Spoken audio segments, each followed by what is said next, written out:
My wife and her family locked me out of our house during a snowstorm, laughing through the window. Before we dive in, just a small favor. If you like stories filled with drama, twists, and real emotion, hit that subscribe button and support the channel. That way, you'll never miss out on content that keeps you hooked. You know that moment when you suddenly realize your entire marriage has been a lie? For me, it wasn't finding suspicious texts or lipstick on a collar. It was seeing my wife of 5 years high fiving her brother through our frosted living room window while I stood outside in minus 15 degrees, weather begging to be let into my own damn house. I 33M have been married to Ella Lehner, 31F, for just over 5 years now. The first 2 years were pretty good. Not perfect, but whose marriage is the problem? Started when her parents' lease ended and they needed a place to crash for a couple of weeks. That was 18 months ago. Since then, it's been a slow slide into hell. First, it was small stuff. Her mom rearranging our kitchen without asking, her dad constantly commenting on our finances. Then her brother, Autumn 27M, lost his roommate situation and joined the party. 3 months ago, our 3-bedroom house suddenly had 5 adults, and somehow I became the odd man out of my own home. I tried talking to Eleanor about it multiple times, but it always ended the same. Tears, accusations that I didn't love her family, and the classic, but their family argument. After a while, I just stopped bringing it up and retreated to the garage or took extra shifts just to get some peace. Not the healthiest coping mechanism I know, but hindsight is 2020. Whatever last Thursday was when everything finally came to a head. We've been hit with this massive blizzard, the kind where the weather people actually tell you to stay home or die. I picked up an extra shift, partly for the overtime, partly to avoid Ella Lehner's family's weekly game night, which mostly consisted of inside jokes I wasn't part of. My shift ended at 11 p.m., and the roads were absolute trash. Took me almost an hour to make a 20-minute drive. Pull up to our house, already exhausted, and notice all the lights are on. Weird for almost midnight, but whatever. I trudge through knee-deep snow to the front door. My key doesn't work. I try again. Nothing. I check right house. Right key. I knock. Wait. Knock louder. Finally, I see movement through the frosted glass. The porch light flicks on, and I see Eleanor peering through the window next to the door. Relief washes over me until I see her expression. She's not concerned. She's amused. I motion for her to open the door. She shakes her head. I'm confused, so I call her. She picks up but doesn't say anything else. The door's locked, and my key isn't working. Can you let me in? It's freezing out here. Yeah, about that. She says, her voice strangely casual. We changed the locks today. You what? Why would you do that without telling me? Autumn thought it would be funny. I stare at her through the window, waiting for the punchline. There isn't one, Eleanor. It's minus 15 degrees, and there's 2 feet of snow. Let me in. That's when her brother appears beside her. He's holding a beer and grinning like he's watching his favorite comedy special. Sorry, bro, he says, loud enough for me to hear through the glass. No losers allowed tonight. House meeting, family only. I stand there, genuinely stunned. I look at Ella Lehner, waiting for her to say something, to tell her brother to shut up, to open the damn door. Instead, she laughs, actually laughs. Her parents appear behind them, both smirking. Her dad raises his wine glass in a mock toast. Ella Lehner, I say, my voice shaking now, partly from cold, partly from rage. This isn't funny. Open the door now. Maybe you should go stay with one of your friends. She suggests, like she's telling me to pick up milk from the store. We're having a family meeting about the house situation. I am family. I'm your husband, and this is my house too. That's when Autumn leans closer to the window, his breath fogging the glass, and says those words I'll never forget. Freeze to death. Worthless idiot. Ella Lehner doesn't offend me. She doesn't look embarrassed. She nods along and laughs. Then she actually high-fives him. I stood there for about 30 more seconds, my phone at 2% battery, my car running low on gas in the middle of the worst blizzard our area has seen in decades. Something inside me just broke, or maybe finally fixed itself. Hard to explain. I didn't yell, didn't bang on the door. I just turned around, trudged back to my car, and left. My phone died before I could call anyone. The roads were now completely impassable in some areas. I managed to find a 24-hour diner that still had power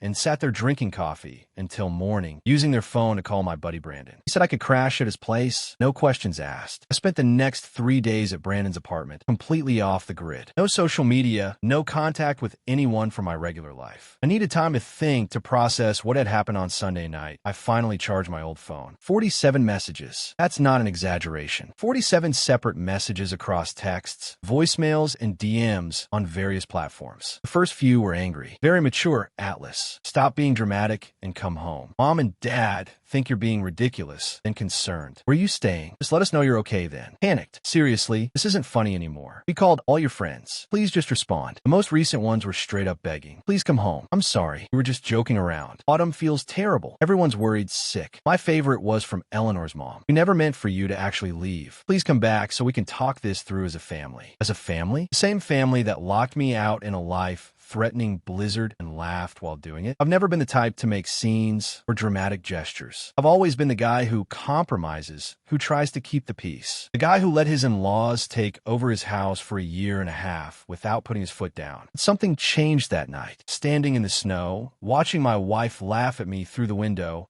I texted Ella Laner back a single message. We need to talk. Meet me at Starbucks tomorrow at noon. Come alone. I've spent 3 days thinking about what I'm going to say to her, about what comes next, about the fact that I've finally seen my marriage for what it really is. And I've realized something important. Revenge isn't served cold. It's served calculated. When I walked away from my house that night, my mind was completely blank except for one. Don't let them see you break. I sat in my car for maybe 15 minutes, just letting the heater run while I stared at my hands gripping the steering so tight my knuckles went white. I didn't cry. I didn't punch the dashboard. I just existed. The roads were absolutely treacherous, like seeing abandoned cars and ditches. I managed to find this 24-hour diner called Mel's that still had power. The place was practically empty except for 2 truckers and the waitress who looked like she was questioning her life choices. I ordered coffee and sat in a corner booth trying to process what had just happened. My phone died around 1 a.m., which was probably for the best. I didn't want to see whatever garbage Eleanor or her family might be texting. I just sat there until sunrise, nursing the same coffee for hours while the waitress. Her name was Josephine, total MVP, kept refilling it without charging me extra. When morning came, I borrowed the diner's phone to call my buddy Brandon. We hadn't hung out much since Eleanor's family moved in. They never liked him because he once called them out for monopolizing every conversation at my birthday dinner last year. Brandon didn't ask questions when I called, just said,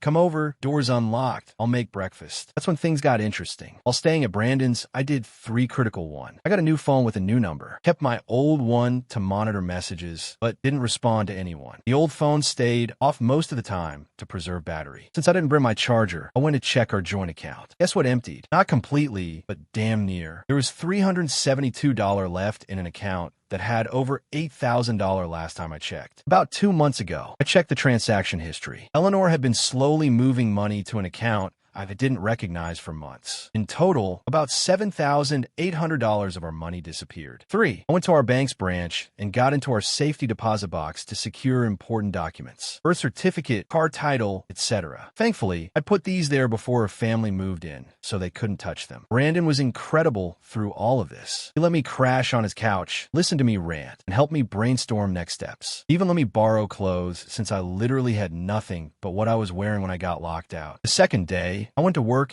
and spoke with HR about my situation. Not for sympathy, but to make sure Eleanor or her family couldn't cause problems for me. My manager, Thomas, was surprisingly understanding. Turns out his sister went through something similar with her ex. He even offered to have security keep an eye out in case they showed up looking for me. I also met with a financial advisor to discuss options for separating finances and protecting what little I had left. Not the cheapest consultation, but worth every penny for the peace of mind. On day 3, I finally turned on my old phone to see what was happening. Guys, messages, the first few, were exactly what you'd expect. 9:43 a.m. Friday, Eleanor. Very mature. Atlas, when are you planning to come home? 11:27 a.m. Friday, Eleanor. Mom and Dad think you're being ridiculous. Autumn says he was just joking. 2:16 p.m. Friday, Eleanor's mom, Atlas. This behavior is unacceptable. Eleanor is very upset. Then around dinner time Friday, the tone shifted. 6:32 p.m. Friday, Eleanor. Where are you staying? At least let me know you're okay. 7:14 p.m. Friday, Eleanor. I called Brandon, but he said he hasn't heard from you. Please just text back.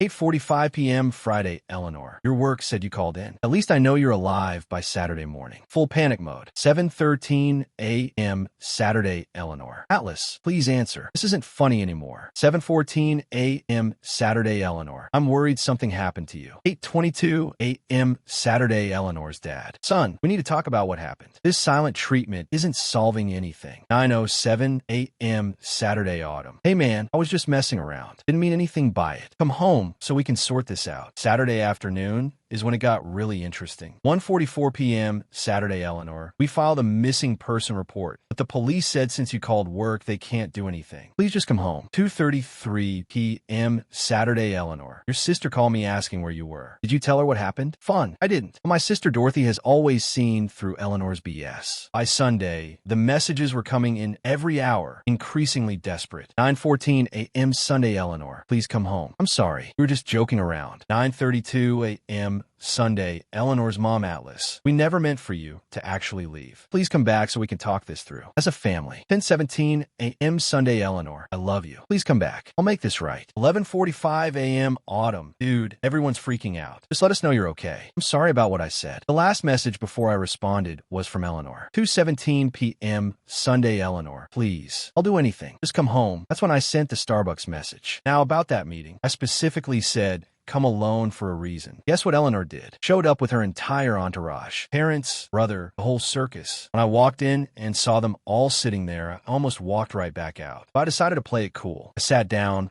looked Eleanor directly in the eyes, and said, we agreed you'd come alone. She started crying, of course, saying she was scared and needed support. Her mom immediately jumped in, saying they were all concerned about me and just wanted to help. I stayed completely calm and asked one simple, where did the $7,800 from our joint account go? The look on their face is priceless. Eleanor stammered something about emergency family expenses while her dad tried to change the subject. Autumn actually had the audacity to say, I was being selfish about money at a time like this. I pulled out bank statements showing the systematic withdrawal of funds over several, asked again point blank, where's the money, Eleanor? That's when she broke down and admitted her parents had been having financial difficulties and she'd been helping them out without telling me. Apparently, they'd lost a bunch of money in some sketchy investment scheme, but didn't want to tell me because they knew I'd be judgmental. Her father started getting defensive, saying I should be grateful they were even living with us because their expertise and connections were valuable to our future. What expertise? The man can't even figure out how to use Netflix without calling for help. I didn't yell, didn't make a scene. I just slid a piece of paper across the table with 3 demands. Return all the money within 48 hours. They all move out of the house within 1 week. Eleanor starts couples counseling with me if she wants any chance of saving our marriage. Her mother actually laughed and said, we're not going anywhere. That house is as much ours as yours now. That's when I play my trump card. I pulled out my phone and showed them the video I'd taken of the night they locked me out. Yes, I had the presence of mind to record the last minute of that interaction before my phone died. Crystal clear audio of Autumn saying, freeze to death. Worthless idiot. And Eleanor laughing. I explained very calmly that if the money wasn't returned and if they didn't move out, this video would be sent to every family member, friend, and Eleanor's workplace. I also mentioned that I'd already spoken with a lawyer. A small lie, but they didn't need to know that about both the financial theft and the potential charges related to recklessly endangering someone's life during a state-declared weather emergency. The Starbucks got very quiet. Eleanor was sobbing. Her mom was seething. Her dad looked like he'd seen a ghost. Autumn just stared at his coffee. I stood up, told Eleanor to let me know her decision by the end of the day, and walked out. That was yesterday. This morning I checked my account. $7,800 had been deposited. I also got a text from Eleanor saying her family would be out by Friday and asking if we could talk privately. I haven't responded yet. I'm still working on my next steps, but I've connected with Eleanor's Aunt Dorothy, the family black sheep who was pushed out years ago. She's been filling me in on the family's long history of similar behavior with others. There's a lot more to this story, including what I'm planning to do about the marriage itself. But this post is already too long. I'll update again after Friday once I see if they actually move out. One thing's for sure, I'm never going back to being the doormat they wiped their feet on for years. The old Atlas froze to death that night in the snow. The one who walked away is someone else entirely. Finally, first thing I noticed when I finally walked back into my own house last Friday, they'd completely rearranged the living room furniture. Like, who does that on their way out? The couch was against a different wall, the TV stand was at this weird angle, and my favorite recliner,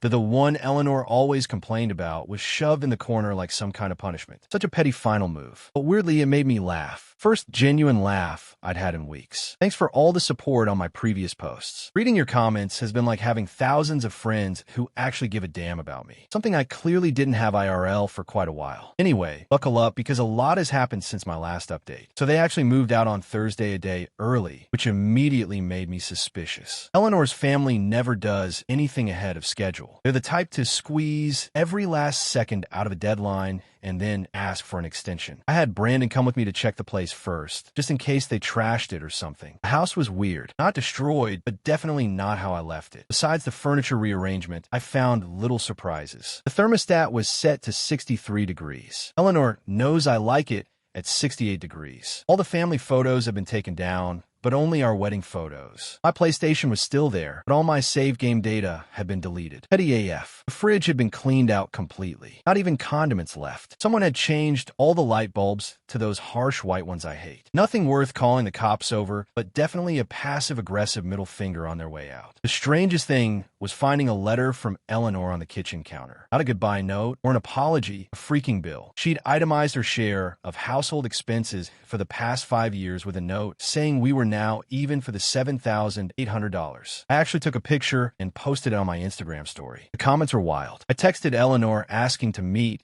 at the local park the next day. Neutral territory, public place. Zero chance of her bringing the entire circus again. She agreed immediately. When we met, she looked different. Not just sad or stressed, but smaller somehow, like someone had let air out of her. She started crying before I even sat down on the bench. This time, her tears didn't move me at all. Crazy how that works. Seeing someone cry used to turn me into an instant apologizing machine. Now, I just waited for her to pull herself together. The conversation that followed was actually surprisingly calm. She admitted that her family had been controlling her for years, but also that she'd let them do it. The money transfers. Turns out her parents had invested in some sketchy crypto thing that tanked that they'd been guilt-tripping her for months about how they'd moved in to help us. So we should help them, too. The night of the lockout was apparently Autumn's idea of a loyalty test. He convinced Eleanor that I was too independent and needed to be put in my place. The lock changing was supposed to be temporary, just to teach me a lesson about respecting family hierarchy. Yes, he actually used the term family hierarchy. What is this, Game of Thrones? Eleanor swore she never thought they'd keep me out all night, especially during the storm. She claimed she'd argued with them after I left, but didn't have the spine to stand up to them when it mattered. I asked the one question that had been burning in my was any of our marriage real, or was I just a convenient ATM and housing provider for her family? Her answer was complicated. She said she did love me, but admitted she'd chosen me partly because I was stable and easy to influence. Her exact words, "I knew you'd never say no to me." If I cried enough, that hit harder than the lockout. In a way, I told her I wanted a divorce. She didn't seem surprised, just asked if there was anything she could do to change my mind. I said no. Here's where it gets interesting. Remember Eleanor's Aunt Dorothy I mentioned? Turns out she was pushed out of the family for similar reasons years ago. She refused to let Eleanor's parents control her finances and life choices. I'd only met her once at our wedding, and Eleanor's parents had made sure we didn't spend much time talking during my disappearance. I tracked Dorothy down on Facebook and reached out. She filled me in on the family's long history of financial manipulation and emotional blackmail. What happened to me wasn't an isolated incident. It was their pattern. Dorothy suggested something brilliant. Confront them all at once during their big monthly family dinner. She'd been reconnecting with some extended family members who were also tired of Eleanor's parents' manipulation,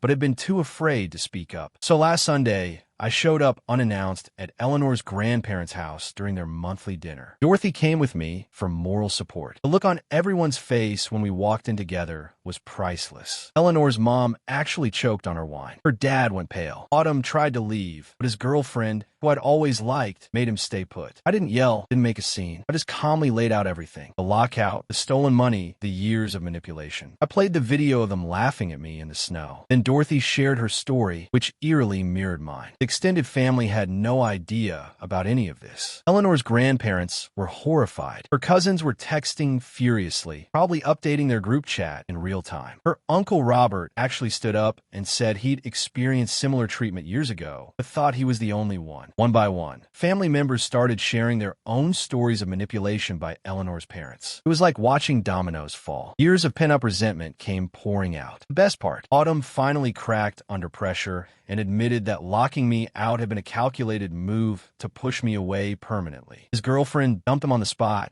and asked if she could get a ride home with me and Dorothy. We said yes, obviously. Eleanor's parents tried to regain control. Her dad actually stood up and shouted that everyone needed to calm down, that I was manipulating the situation. Nobody bought it. Her mom tried to blame Eleanor for mishandling the situation. That backfired spectacularly. When Eleanor finally stood up to them, She told them she was done being their puppet and that she'd lost her marriage because of their manipulation. She actually threw her phone at her dad and said she was blocking them all until they got professional help. I didn't stick around for the rest of the fallout. Said my piece helped Dorothy reconnect with family members who actually valued her and left with my head held high. That was 2 weeks ago. Since then, the divorce papers have been filed. Eleanor didn't contest anything. I've completely redesigned the house. New paint, new furniture arrangement. Even got a dog from the shelter, a chill pit mix named Banjo, who loves my recliner as much as I do. Eleanor's parents apparently left town to visit relatives, aka hide from the family. Shame. Autumn got fired from his job for unrelated reasons. Karma's a door. Dorothy and I have become good friends. She's been an amazing support. Through all this, I've reconnected with friends. Eleanor's family pushed away the weirdest part. Eleanor came by yesterday to pick up the last of her things. She seemed different, more herself, whatever that means. She told me she started therapy and moved in with her cousin temporarily. She apologized again, not to try to get me back, but because she meant it. For a split second, I wondered what might have been if she'd found her backbone years ago. But that moment passed quickly. Some bridges once burned should stay ash. It's been exactly 1 month since I stood freezing in that snowstorm, watching my wife laugh at me through a window. My life looks completely different now. Not perfect. My sink is leaking, and I still haven't figured out how to properly cook for one. But it's mine again. I don't know what happens next, but for the first time in years, I'm actually excited to find out.